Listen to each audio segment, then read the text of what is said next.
Bring on the challengers. I'm ready to fight anybody. I'll take them all. Yeah. Oh no, that guy's got huge swords. I'll fight. Shing, shing, shing, shing, shing, stomp, stomp. Oh, hi there.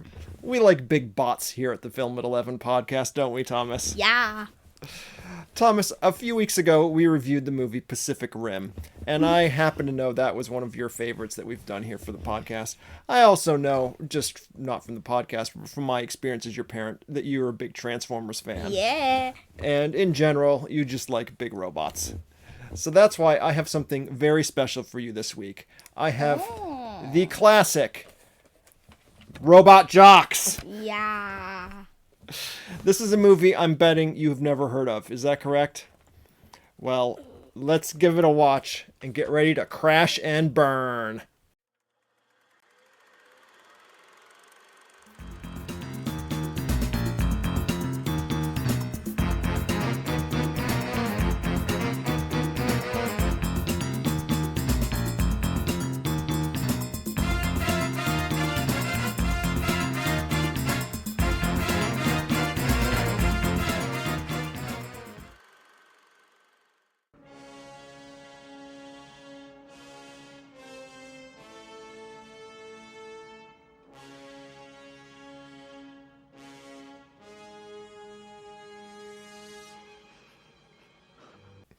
Hi, my name's Joshua Zeiber, editor of the Video File Movie and Home Theater blog. This is the Film at 11 podcast. My co-host this week is my son Thomas. Yeah. And we have just watched the 1990 masterpiece, Robot Jox. Thomas, let me ask you right off the bat.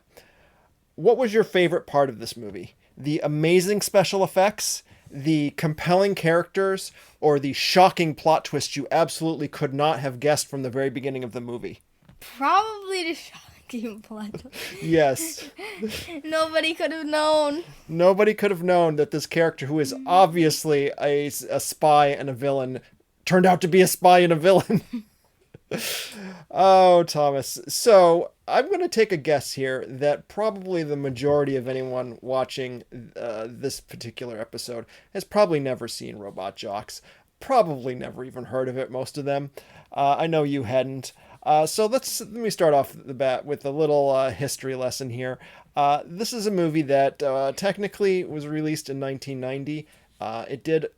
It did officially have a theatrical release, but a very brief one. And because a movie like this was really made for home video. At that time, there was sort of a booming scene of movies that were made really just to be rented at the local video store. You've never even been to a video store. Those were gone pretty much before you were even born. But at the time, before there was streaming, before there was even DVDs, people would rent movies on tape. And they would go to the local video store, and if they were something of interest, they would rent a tape and take it out for a few days, and then bring it back when they were done. And movies like this were not stuff that was going to be on the top shelf of the video store. That's the top shelf is where, the best stuff was, the big movies that people really came in to watch. Movies like this would be on a lower shelf, which were really just for people who were at the video store not having any idea what they wanted to watch, but were just going to scan through all the covers on the shelf and see if something interested them. And they would see big robots and the title Robot Jox and say, sure, why not? And rent it out. And that's what this was made for. So this was a movie that was made for a very low budget. It was made by a guy named Stuart Gordon who kind of specialized in these movies. And movies like this would have cheesy special effects, hammy acting, cliched characters, and a pretty dumb plot. And I think all of that characterizes Robot Jox, yes? Okay. So, that being said, what was your favorite part of this movie?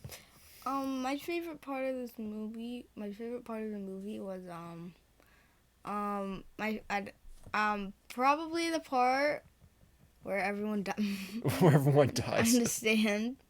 Yeah, so that's one of the funniest things in the movie, because the main conflict here comes down between, the hero Achilles, who pilots the good robot, and the villain Alexander, who pilots the evil robot. And Alexander they're doing a gladiatorial combat, and Alexander pulls a sneaky trick that winds up resulting in a lot of people being killed in the audience of the stands. But really, as you were saying during the movie, what were you saying, Thomas? I was saying that like the thing was going for the stand. That was smaller.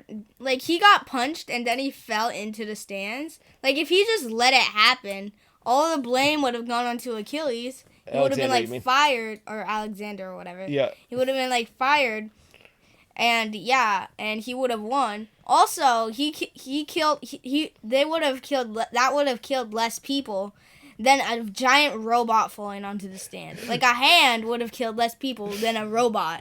Yeah, And a because big robot. Alexander's sneaky trick is that he shoots a rocket fist, and it goes stray and is aiming straight for the stands where all the audience is. And if Achilles had done absolutely nothing, that would have hit the stand and maybe killed a handful of people, like a handful, like literally was a hand. But Achilles thinks he's going to be brave and stand in the way and block this rocket fist, and instead it just knocks him over, knocks his giant robot into the stand, and he falls and squishes like hundreds of people who would not have died if he had just sat back and let it happen. True. Yeah, that's one of and the movie doesn't really address that at all, that it was really his fault. But that's just one of the dumbest things in the movie. But what? He was so heroic. He killed more people than necessary. Yes. So if that was, yeah, if that was one of the highlights in the movie for you, what would you say was the dumbest part of this movie for you? The whole movie. It was The kind of the dumb. whole movie. It was. Was there one thing Probably in the particular? One thing in particular that you thought was too ridiculous? The part when they went to space for no reason. Yes. Literally no reason. Yeah, the robots are in the middle of a fight and they just like shoot off into space. Yeah, for no reason whatsoever. And then they come back down to Earth. And they're in space for like 30 seconds, and then they come back down and they land right where they started. Even though one of them crashes into the atmosphere, he somehow crashes right back in the spot where he started. Logic. Yes. Oh, so Thomas, what did you think of the special effects? Jeez. A little cheesy there, yeah. This was not a movie that had the budget for CGI. Not that there was a ton of CGI in 1990, but there were, they could have had better special effects than this. This movie was not made for a ton of money. You can see the wires holding the robots up at times. It's obvious that they're stop motion when they're moving around. But the fact that it was cheesy, I think, kind of made it more fun. Yeah. Do you agree with that? I agree. Yeah. Yeah. So on our rating scale for this podcast, with all of what we've said in mind, on our rating scale of a W or an L, where would you rate Robot Jox? I liked it because it was hilariously bad. Okay, so W or an L? I'll give it a W, but like a weaker W. Okay, a W. But I liked it because it was hilariously bad. Better than Pacific Rim? No. Okay. I don't know. I would have to put that in a tough debate for me. Another thing you had questioned during the movie is you said out loud, how did this get a PG rating, right? True. What is it about the movie that made you question why it got a PG rating? A lot of things. Such as?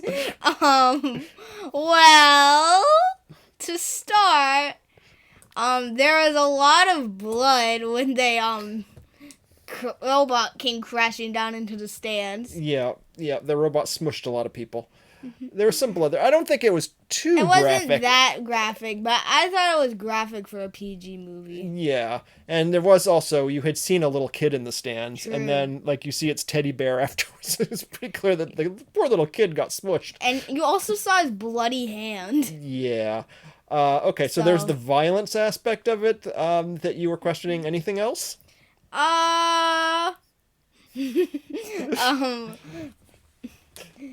The nudity. Yeah, there's some brief backside Yes! nudity, some brief backside nudity in this that probably should have at least pushed it to a PG-13. I don't know how it got a PG in 1990. And then there's a lot of swearing in the movie and some racist slurs, which were pretty uncomfortable. Even though the character who's saying them turns out to be a bad person, but still. you know, I think this at the very least probably should have got a PG-13. I don't know how it only got PG. So this movie was very silly, but nonetheless, it was pretty enjoyable, I thought. Yeah.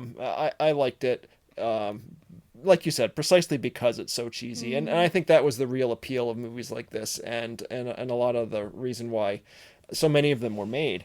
Because you know, objectively, if this when this played in theaters, people would have laughed it off the screen. But watching it at home, where you can laugh at it or laugh with it rather than at it, it was a lot more fun. This guy, the guy who made this, named Stuart Gordon, he is famous for making a horror movie called Reanimator. That's I think R-rated, which is probably a little too gory for you at this moment. But he also made a very fun science fiction movie called Space Truckers that I may have you watch one day. That's also very much in the vein of this, with just silly, cheesy science fiction stuff and bad special effects and corny acting and a bad plot. Yeah. Okay, so Thomas, as we're gonna close out here, I just have to say, crash and burn, baby. Give me the fist bump. The silly fist bump with the thumbs up. Mm-hmm. And why I don't know why crash and burn was their like victory catchphrase when crashing and burning is a bad thing. True, though. I thought it was because the other robot crashed and burned. I guess. But, I mean, it's kinda. Yeah, it was pretty silly. But anyway, crash and burn, Thomas. Yeah. All right, if you enjoyed this content, please like, share, subscribe. And for a grown-up take on movies, visit videofileblog.com. Like and subscribe. One more time, crash and burn.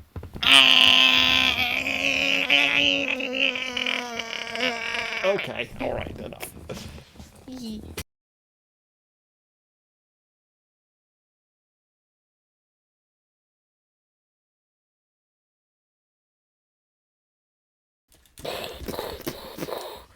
I'm ready to do battle. Bring on the challengers. I'll fight anybody. Uh-oh.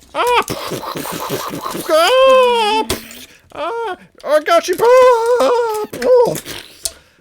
Did himself.